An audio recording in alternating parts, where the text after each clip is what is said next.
Hi hello నమస్తే welcome back to exams tutorial. ఈరోజు ప్రముఖ దినపత్రికల్లో వచ్చినటువంటి ముఖ్యమైన విద్యా ఉద్యోగానికి సంబంధించిన సమాచారాన్ని వన్ బై వన్ తెలుసుకునే ప్రయత్నం అయితే చేద్దాం.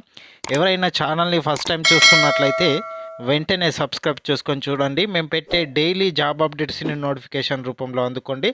వీడియో చూస్తున్న ప్రతి ఒక్కరూ వీడియోని లైక్ చేసి మీ మిత్రులకైతే షేర్ చేయండి. ఈరోజు వచ్చిన ఫస్ట్ అప్డేట్ చూసుకున్నట్లయితే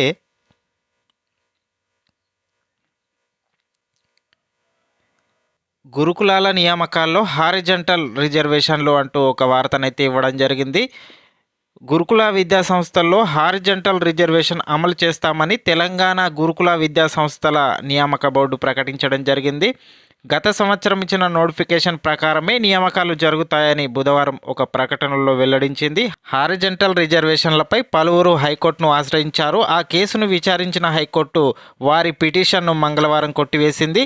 సుప్రీంకోర్టు ఆదేశాలకు అనుగుణంగా హారిజంటల్ రిజర్వేషన్ను అమలు చేసుకోవచ్చని తెలిపింది. ఈ నేపథ్యంలోనే హారిజంటల్ పద్ధతిలోనే రిజర్వేషన్లు అమలవుతాయని, మహిళలకు ప్రత్యేకంగా రోస్టర్ పాయింట్లేమీ ఉండవని గురుకుల విద్యా సంస్థల నియామక బోర్డు అయితే స్పష్టం చేయడం జరిగింది. సుప్రీంకోర్టు ఇచ్చిన ఆదేశాలకు అనుగుణంగానే హారిజంటల్ విధానంలో గురుకుల నియామకాలు చేపట్టడానికి లైన్ క్లియర్ అయిందని చెప్పొచ్చు. నెక్స్ట్ అప్డేట్ చూసుకున్నట్లయితే కేసీఆర్ ఉద్యోగం ఊడగొట్టింది ప్రజలే, అందుకే 441 మందికి నియామక పత్రాలు వచ్చాయి. త్వరలోనే 2 లక్షల ఉద్యోగాలు భర్తీ కూడా చేస్తామని ముఖ్యమంత్రి రేవంత్ రెడ్డి కేసీఆర్ ఫ్యామిలీపై ఎద్దేవా చేయడం జరిగింది. సింగరేణి కారుణ్య నియామకాల సందర్భంగా కేసీఆర్ ఉద్యోగాన్ని ఊడగొట్టింది ప్రజలే కాబట్టి నిరుద్యోగులకు ఉద్యోగాలు వస్తాయని రేవంత్ రెడ్డి వ్యాఖ్యానించడం జరిగింది. నెక్స్ట్ అప్డేట్ చూసుకున్నట్లయితే దేశవ్యాప్తంగా 82 వందే భారత్ రైళ్లు అంటూ ఒక వార్తనైతే ఇవ్వడం జరిగింది.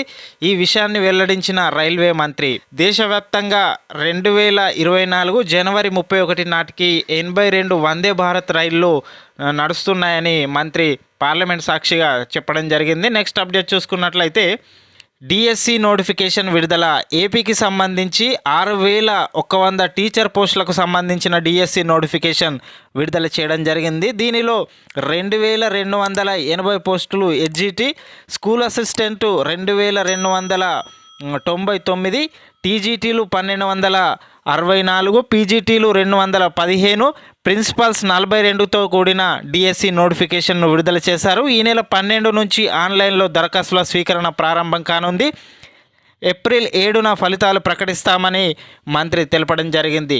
ఏపీకి సంబంధించి 6100 టీచర్ పోస్టుల భర్తీకి డిఎస్సి నోటిఫికేషన్ అయితే విడుదల చేయడం జరిగింది అంటూ ఒక వార్తనైతే ఇవ్వడం జరిగింది. నెక్స్ట్ అప్డేట్ చూసుకున్నట్లయితే గ్రూప్ 1 ఉద్యోగాలకు వయోపరిమితి పెంపు. 2 ఏళ్లు పెంచుతామన్న రేవంత్ ప్రకటన.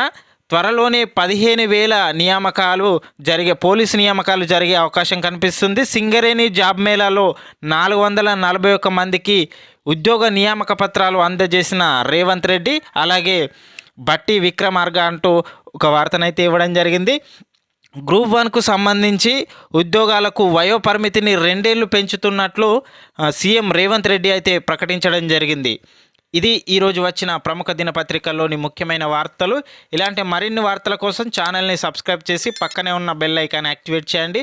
మేము పెట్టే డైలీ జాబ్ అప్డేట్స్ని నోటిఫికేషన్ రూపంలో అందుకోండి. వీడియో చూస్తున్న ప్రతి ఒక్కరూ వీడియోని లైక్ చేసి మీ మిత్రులకైతే షేర్ చేయండి. Thank you for watching.